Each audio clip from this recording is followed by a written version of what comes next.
Okay, Jamie, who would you recommend we should be looking at in trends on data journalism or cases of I data think journalism? if you're wanting to learn how to do this stuff, I think there are several different routes you can go. If you can find someone like Irie, that's what we do. We train journalists. If you can get something like that, that's really great. But that's not always an option. You know, getting to a conference isn't always an option. Getting training like that isn't an option. So I would also recommend, if there's a local university, talk to professors there, see if you can audit their courses. I know people have done that with statistics courses and have gotten really great results from that. Academics tend to be really interested to help people out with that. In addition, you can also learn from other people, other journalists, and the last thing, I hate to say this, but you can also learn from yourself. You can teach yourself.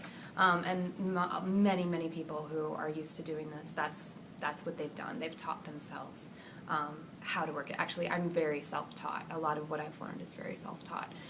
So don't be afraid. Do not be afraid to go after something and try to figure out how to do it yourself, because the tools are available.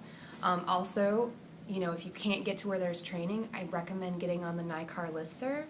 That listserv, you can find a link to it at irie.org. That listserv will link you to data journalists from around the world, and they can give you tips and tools to help get your job done. 3 or 4 news outlets or cases that we should be looking at, like, I mean, ProPublica or... Oh, yeah, you know, depending on what you're interested in looking at, ProPublica is great as far as how they've incorporated news applications into their actual reporting. They've got people who build applications. They've got people who do data journalism, Jennifer LaFleur. Another thing that I just love watching what these people do is WNYC in New York, radio station. They put together amazing pieces. They do really unique things. Obviously the New York Times also, but you can look at smaller news organizations, and I think sometimes for people that's more realistic, how they're incorporating it on a daily basis, and you can do small things to incorporate it. So I definitely, like the Milwaukee Journal-Sentinel, they do some neat stories and they do some really cool stuff with data, so that's something I really, you know, recommend looking at them. Where are you from? Where am I from? I'm from Wisconsin. Oh, yes. I'm from Wisconsin. The last one. What you love most of what you do with data, with people, with training, in your job? Well, in my job right now, I love meeting people like you. And it's so neat to see, like, I met you, 4 years ago maybe? And just, you know, I can see how you've come so far along, and it's just so neat to see your passion spread to others, and it's just see how those things happen.